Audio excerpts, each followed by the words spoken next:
in the spin orbit problem. This is a long proof here, so after 35 minutes, this time I will show you the signal.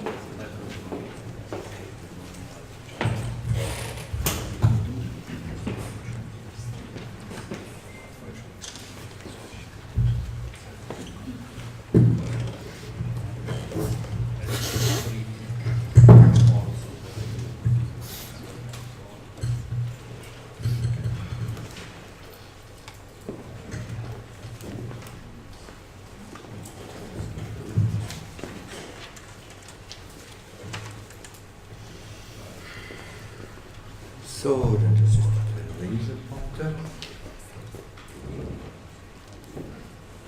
So first of all, let me thank the organizers for this kind invitation to be here. I spent my first postdoc period here in Italy, which I with Alessandro Celletti in Rome, and which I like very lot. And I always like to be back here in this very beautiful place.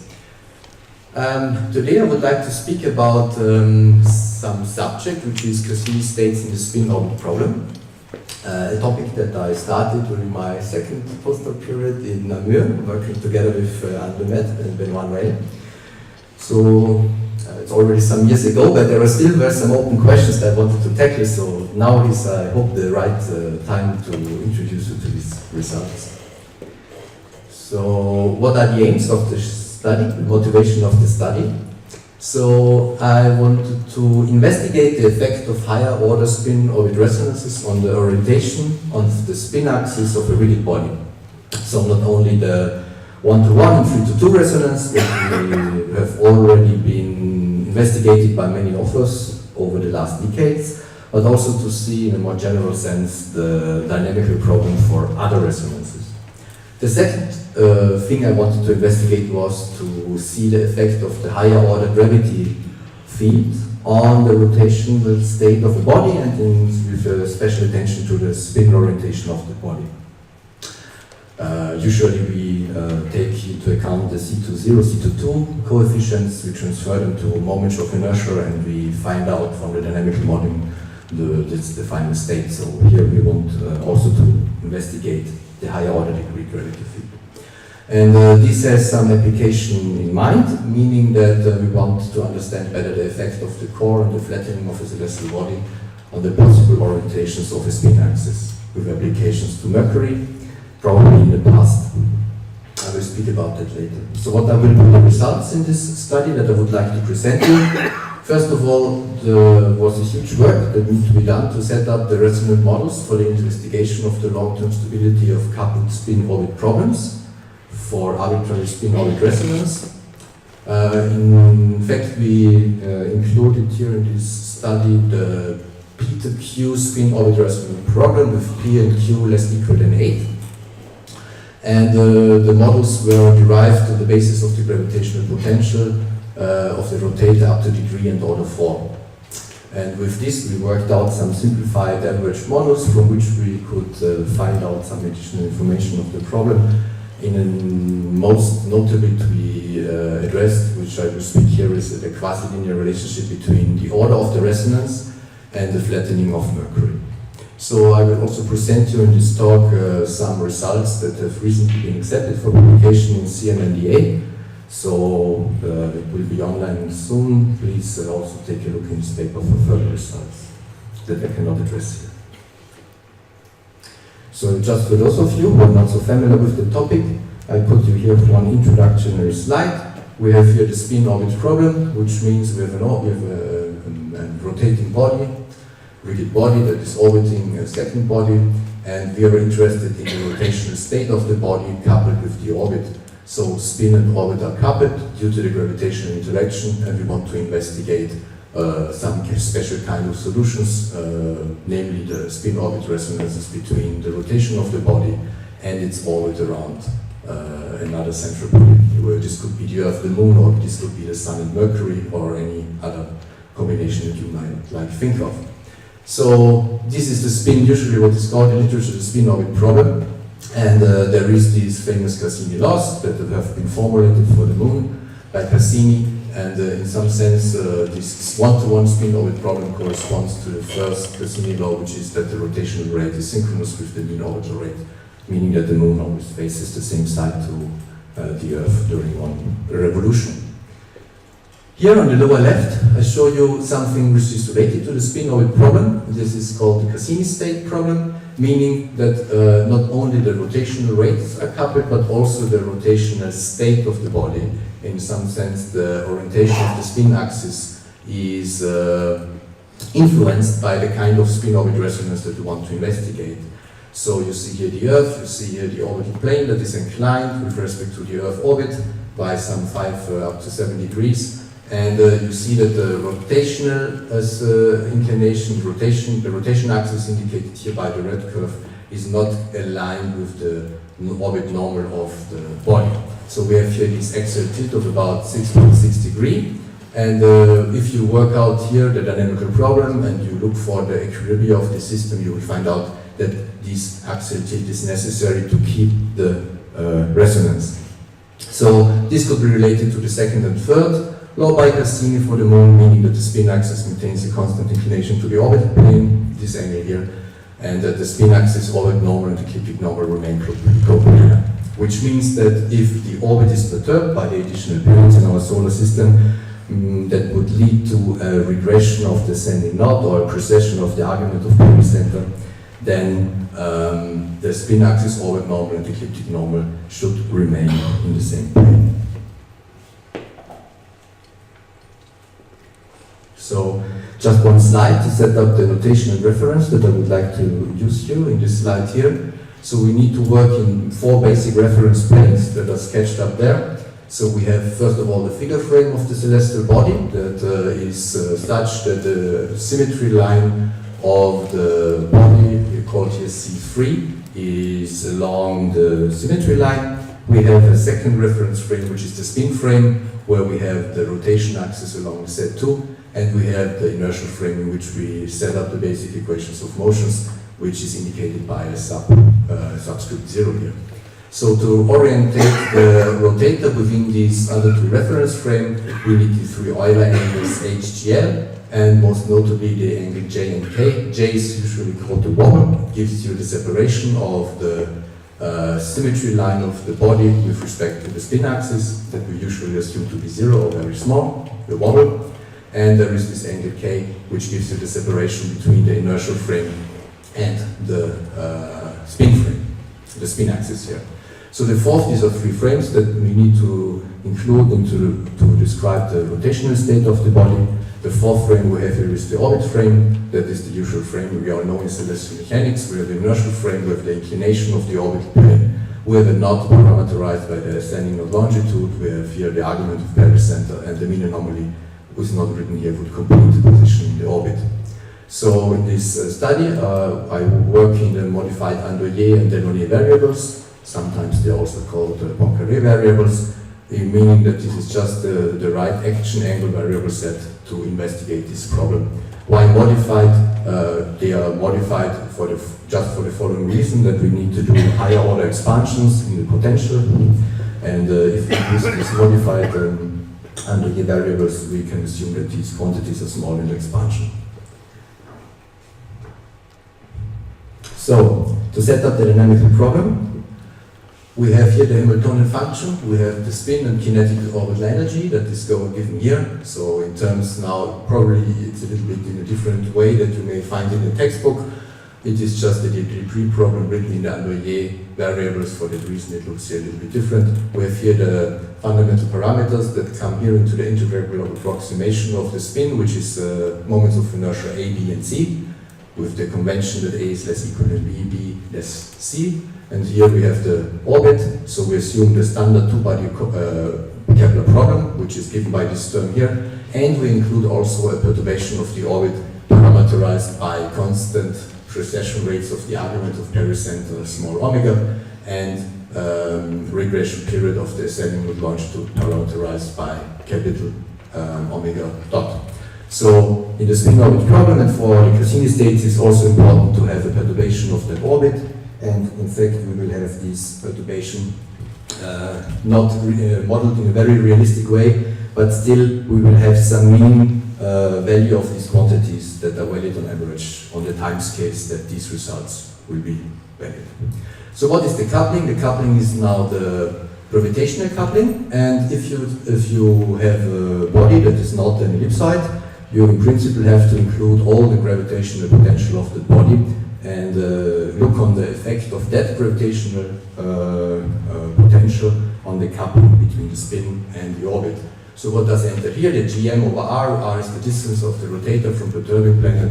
We have here an expansion in r over r to the n with Legendre polynomials and parameterized this Fourier series expansion in the CNM and SNM coefficients.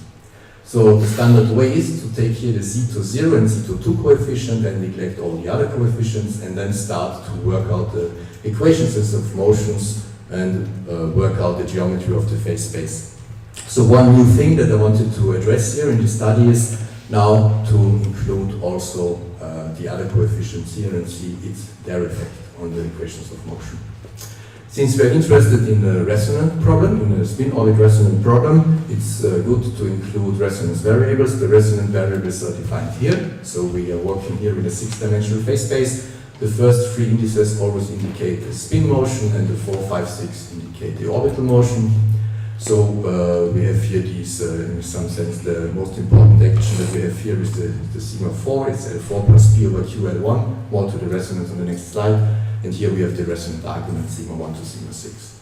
In the present presentation, we assume that sigma 4 to sigma 6 can be solved independently from the first 3, and we concentrate on the dynamics of this subspace, which is of dimension 6. So more about the gravitational coupling. The idea is now to isolate the most important dominant terms of that potential that would affect your dynamics on average. So we want to introduce for a given resonance the resonant argument and keep just those terms inside the potential that would affect your dynamics. So the sigma 1 and sigma 3 variables. The one that is responsible for the spin orbit coupling, and the sigma 3 that is responsible for the coupling of the knots. So here is the equation, just to be more formal. We keep everything that is k1 sigma 1 plus k3 sigma 3 for k1, k3 integer, and we neglect terms where we have additional contributions that have here the mean anomaly L4 corresponding to the mean anomaly, the argument of pericenter, or certainly not longitude. So in some sense it's an averaging process over fast and semi-fast angles, and we are left just with these variables there.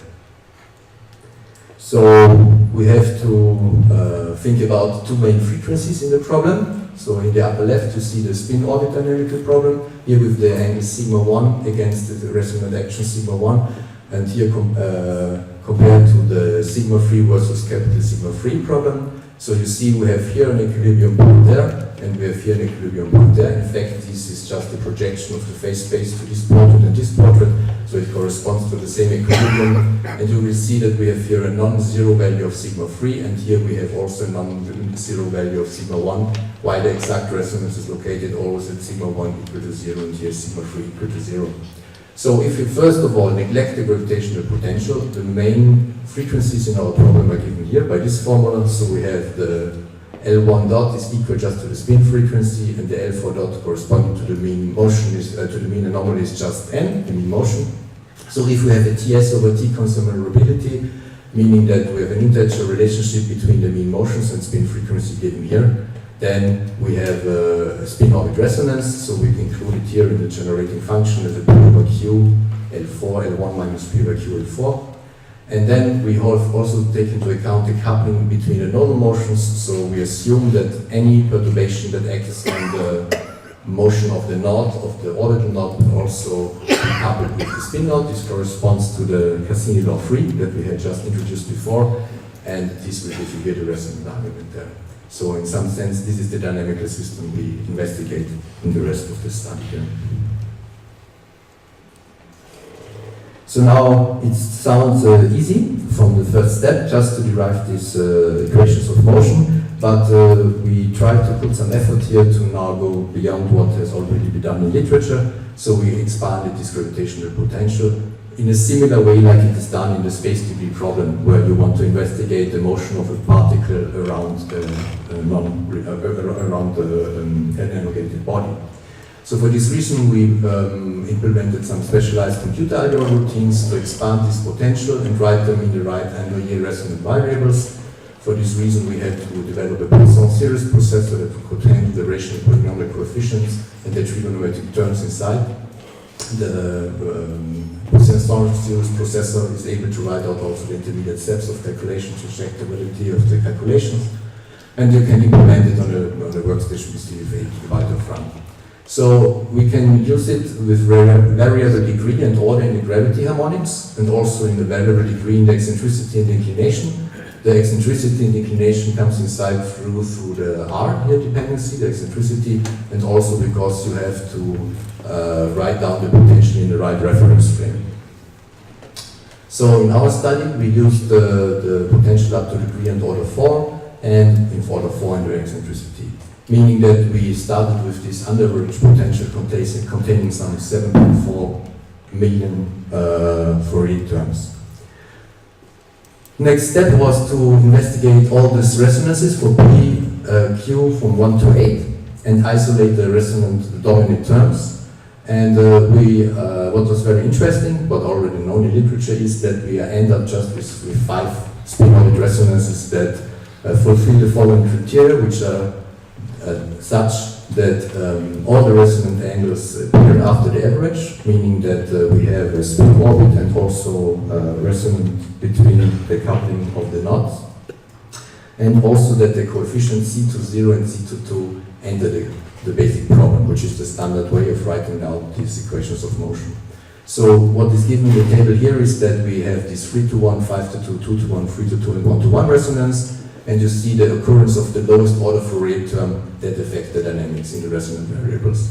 Most notably to notice here is that we also have the C11, S11 coefficients that are not zero. If they are not zero, we'll introduce you a modification or an influence on the spin orbit motion here. However, in our study, we set, of course, the C11, S11 coefficients equal to 0 because we work in an inertial reference frame where we have the center of mass of the body and the principal axis coinciding with the inertial reference system. We see here the C22 and the C22 and S22 coefficients, but we also see that the higher order harmonics like the 331, C33 and C44 are survive the average and should in some sense influence also the equilibria and the kind of motions of a body, where these coefficients are not zero. Just here one example. So we have here this coefficient here proportional to C20, which we take out from its potential there. So you write it first in latitude and longitude on the Earth, and then you use a series of coordinate transformations to transform it to the right reference frame here. Intermediate reference frame, and here is the inertial reference frame. So you end up in the series expansion of the term here corresponding to that, which is about 1,000 terms already at order 4, just for one coefficient. So we include all coefficients up to degree and order 4, and also not up to the order 4 in the eccentricity here. So now, Cassini states. Back to the title, Cassini states in the spin orbit problem. So the Cassini states are the equilibrium solution in mathematical terms of this spin orbit dynamical problem. So in some sense we can formulate it by the way that sigma 1 equals sigma 3 is equal to 0, which means that we are at exact resonance, and we look for the special values of the resonant actions. Let's call them sigma star, sigma 1 star, sigma 3 star, where the first is always located to the spin orbit motion and the second action to the obliquity motion. So where do these values come from? We just have the equations of motion that I showed you before. We set them equal to 0, and we try to find out a solution that fulfills this criteria. We know that from other work that there in principle are more solutions, so there are usually 4 Cassini states, 2 of them are unstable. In this work we just focus on Cassini state 1, which is the Cassini state that we could expect in applications in the solar system. So just here to give you the relation between these resonant actions to the variables that and the angles that we could observe. So from if we know the sigma 3, sigma 1 star, we can also find the k star and the gs star. So this is the norm of the angular momentum of the problem, and this is the inertial obliquity, that is the separation between the inertial reference frame and the spin frame. There is one more quantity that I would like to introduce to you. This is the obliquity, which we call just the obliquity. This inertial obliquity, this obliquity, which is the difference at exact resonance between the inertial obliquity and the inclination. So we worked out this condition for all the resonances and for all gravity harmonics, and we end up in these two equations that are the generalizations of for those of you who work with that problem, Peale's formula for the spin-orbit resonances in the more generic gravitational problem. So we have one equation that gives you a solution for the necessary changes in the angular momentum, so that you keep the resonance. This equation is valid for arbitrary P over Q resonances under the conditions we had before. It enters the mean motion, there's the parameters that we have, and also some eccentricity functions and inclination functions that are given here. So you see, I just showed you here for the application the coefficients corresponding to C22, C20, and C40. There are more of those for each of the coefficients that we put into our gravitational potential at the beginning. We have one more of these eccentricity functions. They have been published in the paper, or they will be available from download from my homepage. The second equation here is the equation that defines the equilibrium obliquity for given polar moment of inertia, or vice versa for given polar moment of inertia, the obliquity that the system needs to keep to stay into resonance. So if these two equations are fulfilled, we are in the exact resonance. So, beside the exact resonant location, we also worked out simple resonant models for this P2Q resonant problem to find more information about the libration widths and fundamental libration periods around exact resonance. So this can be done just by investigating the Hamiltonian problem. You see this is a polynomial in sigma 1, sigma 3. We have a sigma 1 squared over 2, and here we have a cosine term in 2 sigma 1 and the cosine term in sigma 3. So in some sense, this is nothing else than a coupled pendulum approximation problem up to these terms in the two phase places. So if we write it down in our variables, we can also work out the separatrix width by this formula given here. And in fact, here you see also the numerical simulations in the ordering for the different kind of resonances, where we here have let's say the equilibrium value from the previous equations of motion, and the separatrix width is calculated on by basis of that formula here. The next step that we could do is to look for the libration periods around the resonance. So we take here the second order term of that Hamiltonian problem. We write it in local action angle variables by the untangling transformation that was introduced by Jacques Cameron and Andre Merge some years ago. And if you use it and write it down in these action variables, we directly get the information about the fundamental periods here. Just by the simple relationship that P sigma 1 is 2 pi over omega 1, P sigma 3 is 2 pi over omega 3. So the table is completed here for given resonance with the separatrix width that we could expect. So we have an idea of how thick the resonance lies in phase space. We have here the fundamental periods calculated from the simple formulas, and also the resonant value sigma 1, what we call sigma 1 star from the previous slide. So this reflects the spin-orbit problem, and for the parameters, I didn't tell you for the parameters of Mercury already, just to have a prompt application. And what is shown here is the sigma 3, that is the action, resonant action that is related here to the obliquity in arc minutes. And here you have the fundamental oscillation period along the latitudinal dimension. And you see here that all these resonances fall on a quasi-linear relationship, starting with the 1-to-1 resonances where our moon is situated, the 3-to-2 resonances where Mercury is situated, and here the 2-to-1, 5-to-2, and 3-to-1 resonance.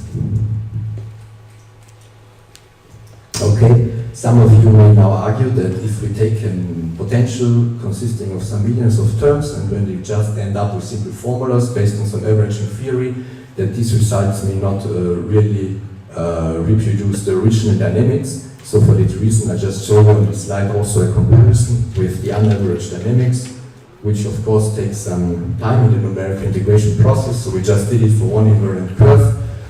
In red, what is shown here is the unaveraged dynamics, meaning that we take all the terms in the potential, the parting resonant arguments, and the black curve is the Hamiltonian model of the average problem. You see here one complete libration curve close to exact equilibrium in the sigma 1 and sigma 3 plane, here for the 3 to 1 resonance and here for the 3 to 2 resonances, and the magnification of this square part here. So we see clearly two differences, but this we know it from averaging theory. First of all, the non-resonant terms will induce some additional perturbations to our problem, which means that we have a complex structure of that curve.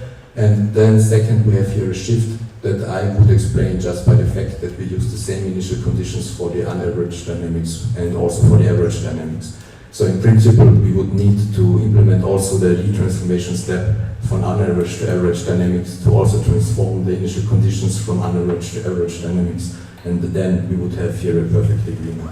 But from a qualitative point of view, it looks quite good. So we also checked our results with these Peels-alike formulas that you will find in literature, going back to the 60s. So here, for example, this is Peels formulas from Isidot and Margot in 2006. Which is nothing else than again relating the obliquity with the other parameters of the system, here just for the coefficients t to 0 and t to 2.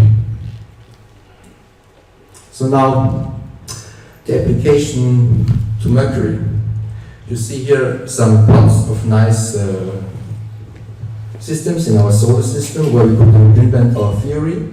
So our moon we already have around the Earth, we have the planet Mercury around the 3 to 2 resonance with the Sun, but we also have the moon diamonds around Mars or the minor planet Carbon around Pluto. If we do it more systematically, you will also see that most of the moons in our solar system, so we have here a plot of about 161 moons, fall into this category that they are located close to the 1-to-1 resonance here. So here is given the orbital and here the spin period of the body, and you see that nearly all of these bodies are located close to the synchronous resonance here. There are some exceptions, of course, where we have much more complex rotational problem, and there is our little Mercury that is not located along the 1-to-1 synchronous resonance, but along the 3-to-2 resonance. So let us focus now on Mercury for various reasons. I shouldn't touch that, but the problem is that if I speak like this, okay, let me check. No, something like this.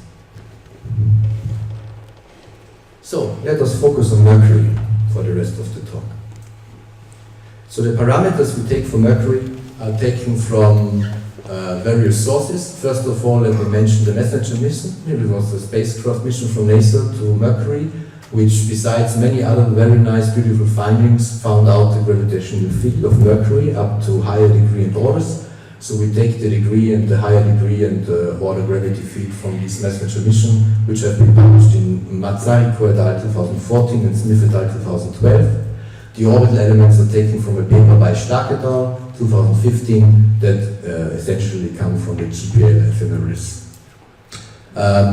We assume, just one note here, we assume rigid body notation, which is okay for the latitudinal oscillations, which are the oscillations of the spin axis along the latitudinal direction. But we know, I show you some more results in the next slide, that for the longitudinal librations, this model still needs to be refined, and we have to take into account the effect of the core also on the longitudinal directions.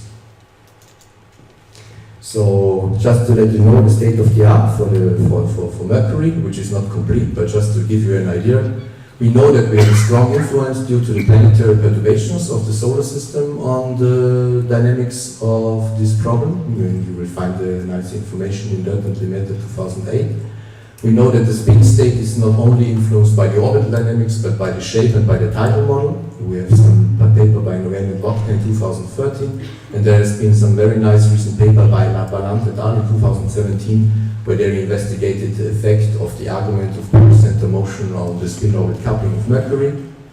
We know that that Mercury is not really a rigid body. We have at least a composition of a mantle and the core, and we also know that the mantle is partly decoupled from the core, that should be partly molten.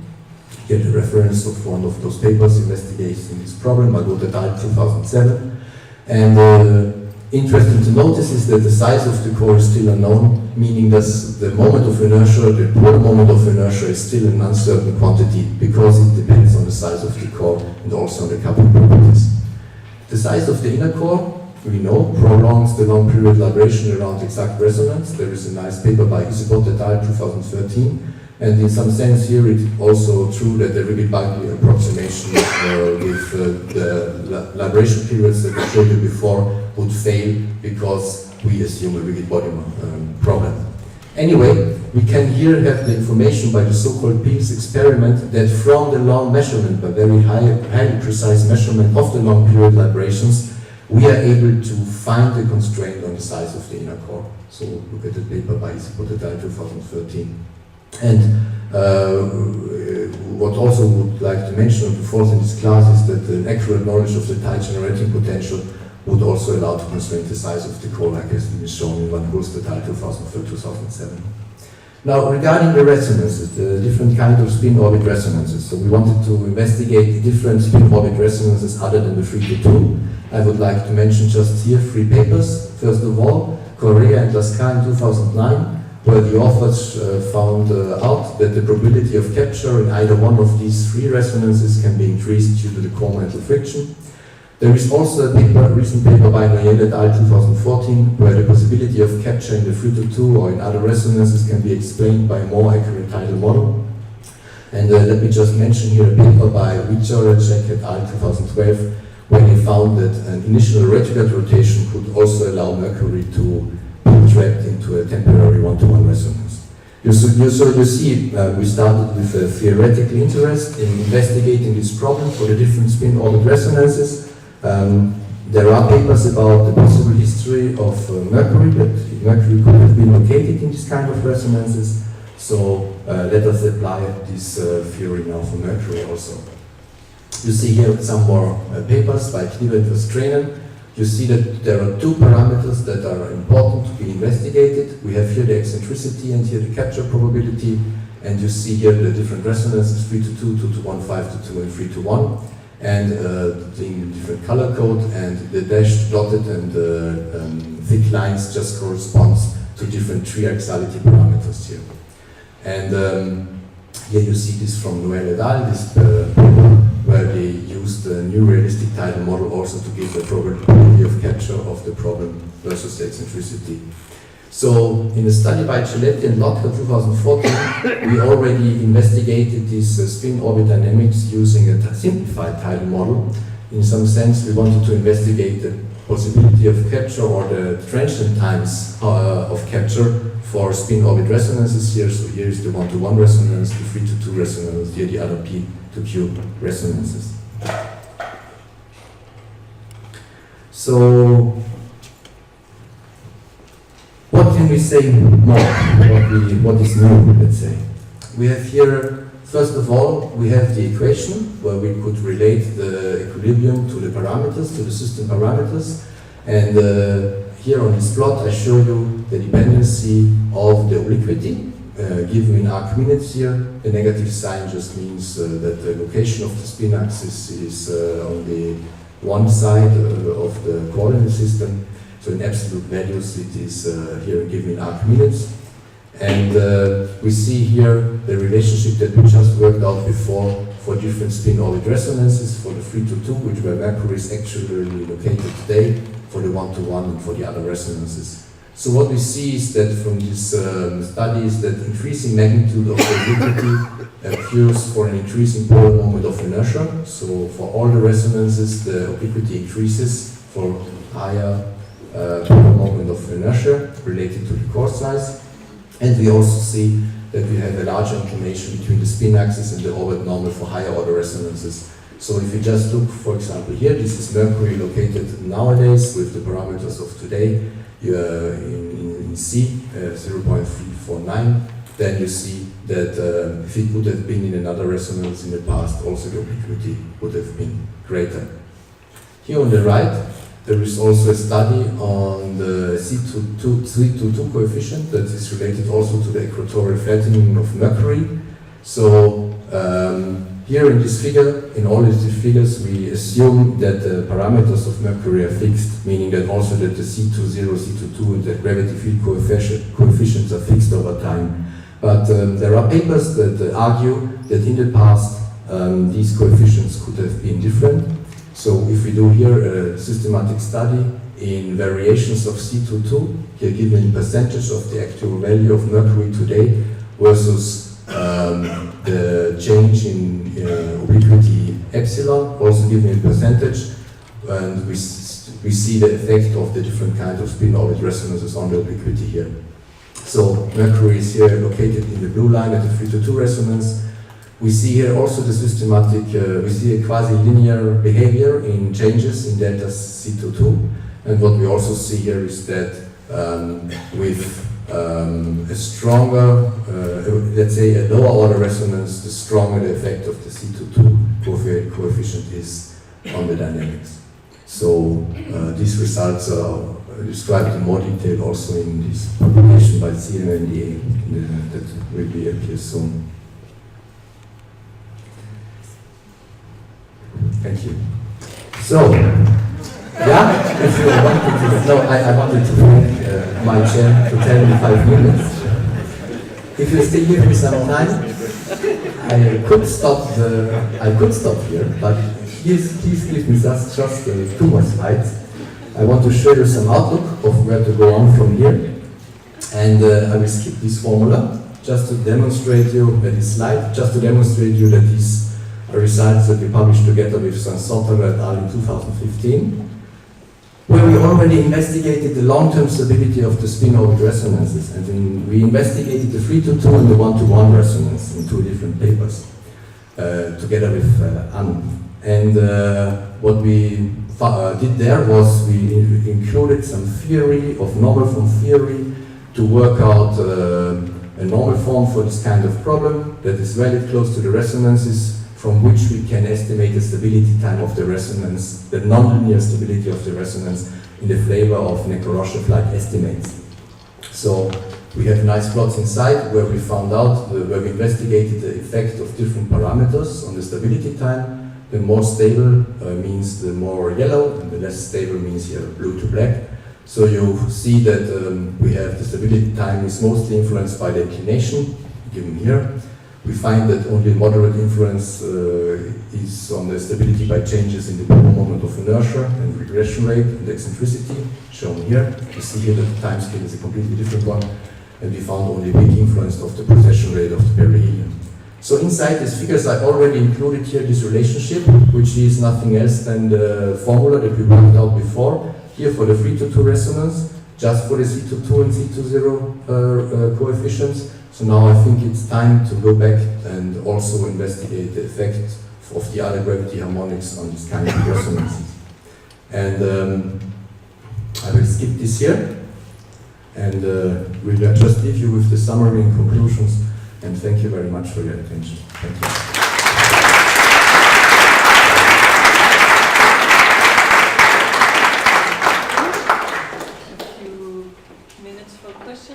Is it really necessary to have 7 million terms? No.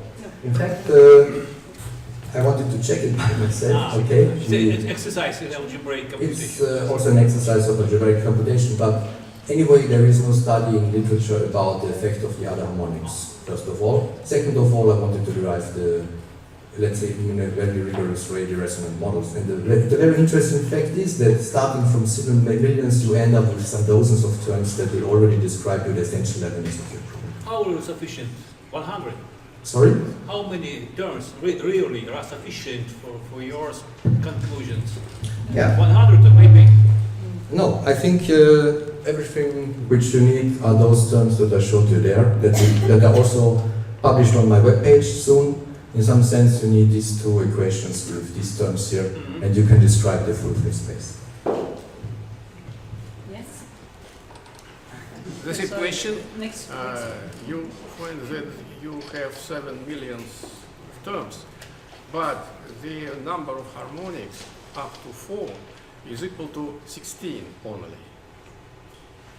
So Fourier terms. So for each of the terms, yeah, you're 16 right. terms. But It let's is a start. Cauchy coefficients, yes? Yeah, look, is a- this is one term. We have 16 times these terms. We do all the coordinate transformations. We end up in 1,000 terms. So let's take yes. 16 terms. We I have. understand. So, So this is the one reason. harmonic coefficients emerge several Yeah. thousands of coefficients depending on eccentricity, inclination, and so on. Mhm. I can give you then the algorithm to decrease the number of harmonics 4 times. Please, let us Okay, do that. nice. Question, Alex? Not familiar. Alex, no. It's an interesting work, but I'd like to know how do you compare your work with work from Peel 1969?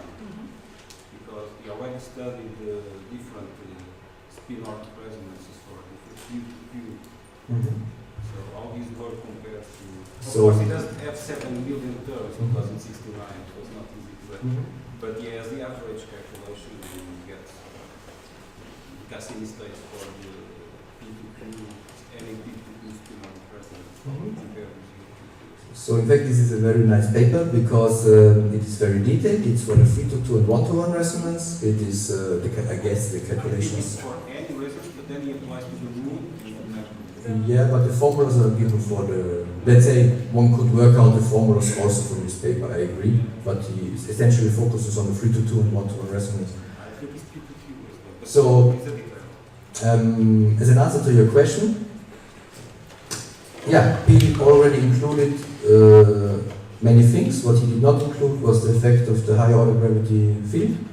That seems to be not so important for any applications in our solar system, which is not a nice result, but still it's a result.